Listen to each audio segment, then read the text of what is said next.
Good day everyone, and welcome to another vlog for the Exodus 7 to 12 KJV project. In this project I get to cover actually a little bit of audio because that's also what I got to this week. So first of all, whenever you try to do a project on your own, you do find that you have a stunning lack of different voices, especially if you've never really done, like different impressions of, celebrities or whatever, which can inspire some creative means of trying to make different voices. And yesterday, actually, I downloaded Melodyne with the hope that possibly its voice changers would be extremely effective and also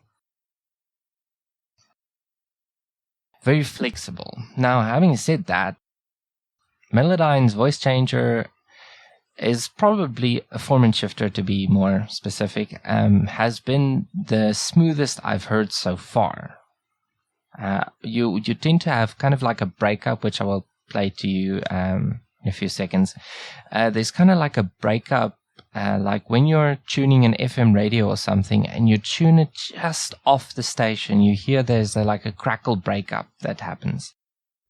For the man whom the king delighteth to honor, let the royal apparel be brought which the king useth to wear, and the horse that the king rideth upon, and the crown royal which is set upon his head. And let this apparel and horse be delivered to the hand of one of the king's most noble princes, that they may array the man withal whom the king delighteth to honor, and bring him on horseback through the street of the city, and proclaim before him, Thus shall it be done to the man whom the king delighteth to honor. So this is the result of messing with the king's voice from Esther 6. Try not to laugh too hard. Make haste, and take the apparel and the horse, as thou hast said, and do even so to Mordecai the Jew, that sitteth at the king's gate. Let nothing fail of all that thou hast spoken. Yeah, that weird croaking squeak is... I have no idea where that comes from. I want to play you the reference file. I used eSpeak, link in the description, to play back using one of the Microsoft voices. I don't recall what her name is. Let's quickly check. Oh, here we go. It's called Microsoft Zira Desktop. It's the US voice. I also have a Great Britain Microsoft Hazel, and I also have a French one, Hortons or something like that. But pardon if I butcher that name. But it sounds like this when you just preview it in your ease of access center. You have selected Microsoft Zira Desktop. And the other one, the Hazel one, sounds like You this. have selected Microsoft Hazel Desktop. A little too thick of an accent. And the French one. You have selected Microsoft Hortense Desktop French as the computer as default voice. You want to practice accents? That's definitely the way. So when I played, when I just wrote the first few words in eSpeak and saved it as a WAV file, this was the result. Make haste and take the apparel and the horse as thou hast said. Now, obviously, she's not used to doing King James English, but this was the result. Make haste and take the apparel and the horse as thou hast said. So what I did was I literally put the pitch on the same level as this, because that would be the first place to start. And then I tried to move the Formant up and down, but because I specifically for the king pushed my pitch and Formant down as far as I possibly could, to make it sound as, for lack of a better term, kingly as possible, it did not turn out so well in terms of the conversion in this case. So I think, at least for the moment, learning how to do voice impressions will definitely help learn how to move that Formant up and down. I have looked online for tutorials on how to do this, but I've only seen videos with people that say, oh no, that's impossible, you can't change your voice that much. But if you look at people like Terry Fader, for example, you can definitely push that Formant quite a bit. So I totally disagree with the other people who say, oh no, you can't change your voice that much. So, yeah. So that was just one aspect of audio editing for this week. I also have another. So let's get into Audacity. A long time ago, like over 10 years ago, we hadn't seen major hail in the area that we lived way back then. And one day my grandparents were visiting us, and my dad and my granddad were outside. And he said that they heard a strange humming type sound, or like a rumble. And they came inside because they didn't understand what it was, and they couldn't see anything. So a few seconds later, hail started falling. I think it was just below the size of a golf ball. It was the first time we had that kind of hail. And for years after, even recently, my parents would say that, oh, there was this humming and all that kind of stuff. And I'm just like, I didn't hear it. I don't know what you're talking about. So I asked a few people as well, including my aunt and uncle, if they know about any kind of humming before hail comes. And I asked my dad and my mom yesterday, what would they describe it as? And the consensus was along the line of humming, of bees humming, but at a lower pitch. So going from that standpoint, and going from the standpoint of things that move fast have like a wind noise, it will sound like this. So I tried to add a humming type sound into the composite sound that I tried to make out of it. But when I played it with the buzzing and played it without the buzzing, my mom said that the one without the buzzing was the closest. So it turns out that it was more like a rumble versus a humming. So this was the final sound.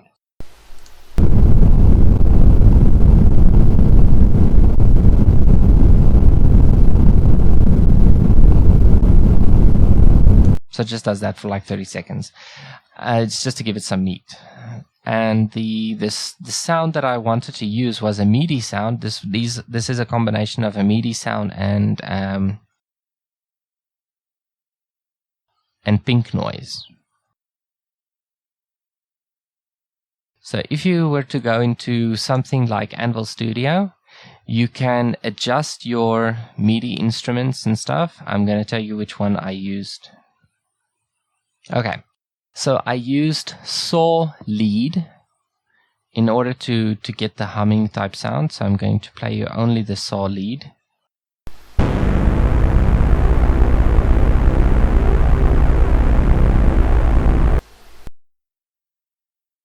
If you play that over everything else, you get.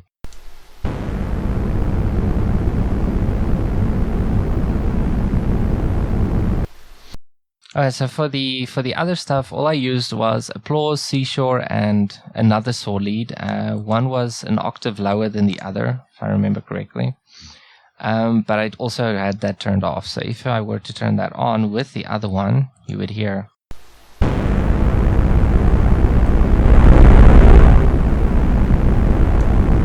Just turn that up for a second, just so you guys could distinguish which one was which.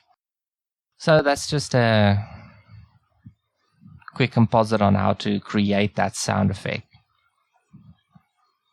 Kind of enjoy making Foley. It's a really fun process. Now this was an interesting exercise. This week I wanted to look at how to produce the techniques more than the watercolor look that would go with a typical anime background, and this was the result I got. So if you wanted to do compositing with if you didn't want to add compositing, it would look like this. It's not very smooth. It's a little bit sharper than the other one, but it's also a little bit more noisy, as you can see over here. Now you can up the samples and all that kind of stuff. It does make your render a bit slower, but the goal was to get a very huge ambient occlusion. I've noticed in at least some anime type backgrounds, you get a very large ambient occlusion. It's sort of like the windows looking like this.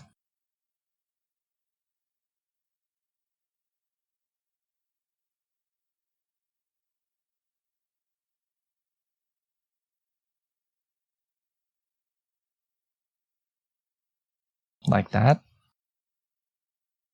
It looks better when you have windowsills and all sorts of shadows surrounding it, but this is the basic look you would go for. Okay, so I've also worked on grass. This is one of the earlier renders that I'm very, very, very satisfied with. This simply shows that you can use emission to get rid of a lot of the contrast that you would get with the ground area, but you have to use textures that correspond to the removal of the grass. Now this is without any kind of color variation, so it kind of looks a little flat, but this is just one way of doing it. I also did another test, which was a little bit more close up with some compositing and some rocks and stuff. So I prefer this clean rendered look. So I also tried to incorporate this in this type of technique into trees, and this was the result for trees. So here you can see one of my first tests with a chibi character. As you can see, there's still some work needed to be done. This was also a make human character, so I have absolutely no promise on when a tutorial for that will be available, but as you can see, the neck definitely needs fixing. It comes out like a funnel. Anyway, so this is the way the trees look. It's not the look I really want, to be honest. I think it's a little bit too busy, but it's not horribly far off when you're not like up against the tree. May need to add a little bit more shadow to it. I don't know, something that needs a lot more work. I do like the way the sand, as opposed to the grass, this contrast turned out. I really like that. That's nice.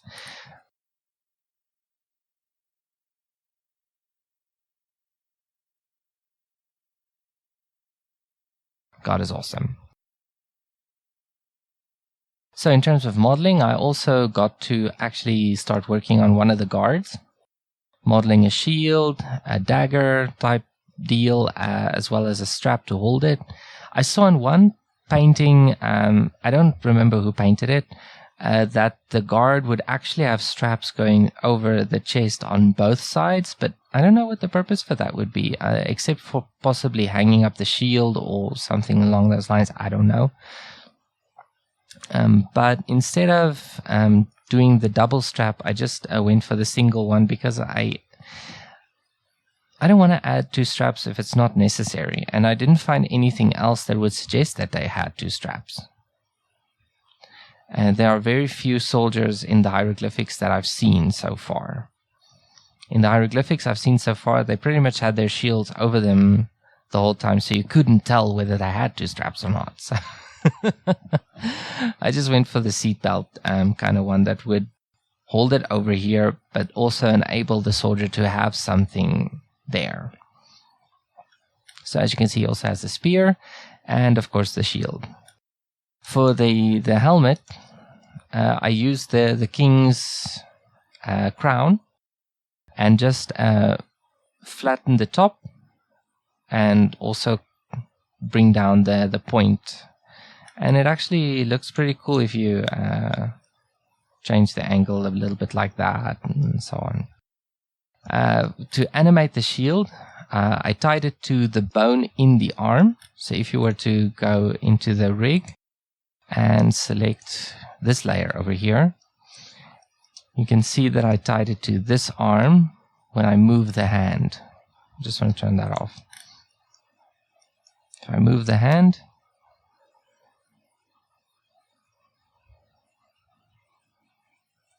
thankfully his arm will not be moving that way.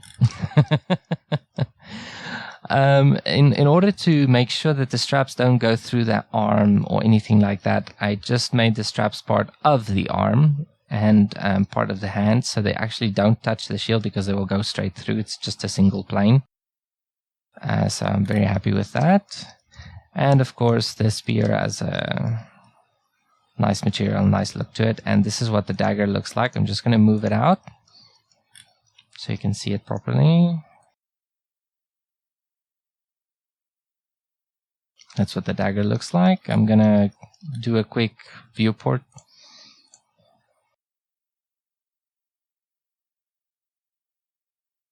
Oh goodness, I still have to select this line over here. So as you can see, I used the mesh to physically select edges and stuff for freestyle.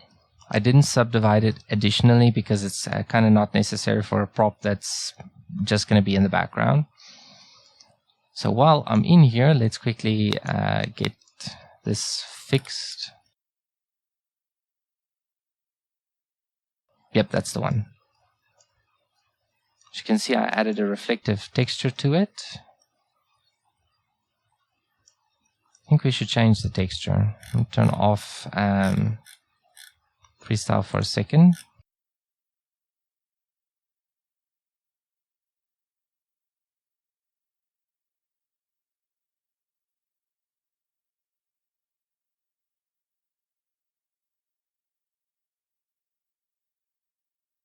Yeah, that actually looks better. Let's see what the spear point looks like now, because I have the same material. I don't know, I kind of prefer the old material on the spear. No, the darker one. But maybe that clean spears, I don't know. Anyway, you get the point. So this is the guard.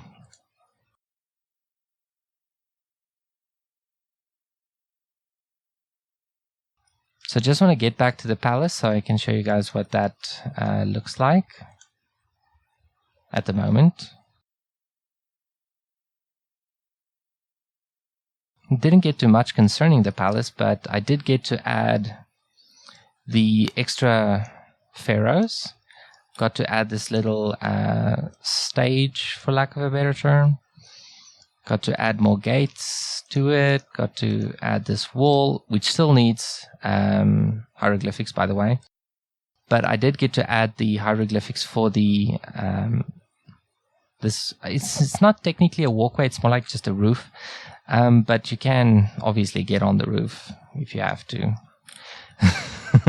So if I were to go into this mode, lift it up and move it under the roof, you can see that I thankfully did get to do that.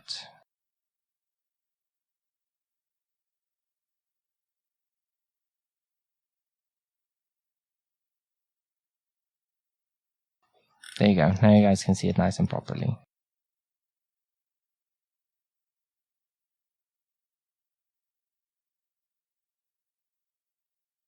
Looks almost metallic.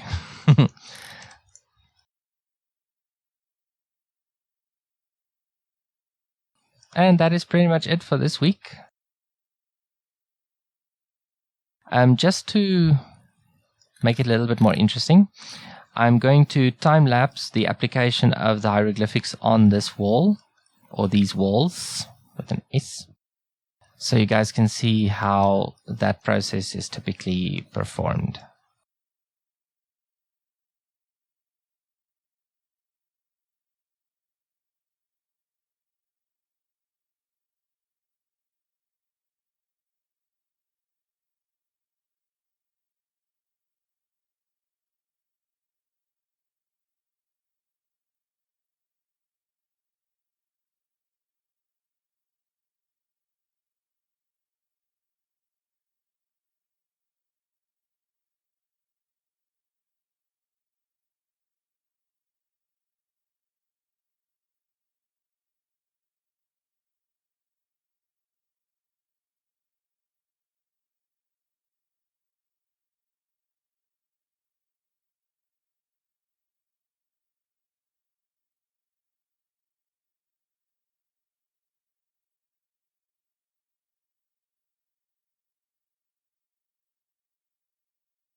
have it. That's pretty much how it's done.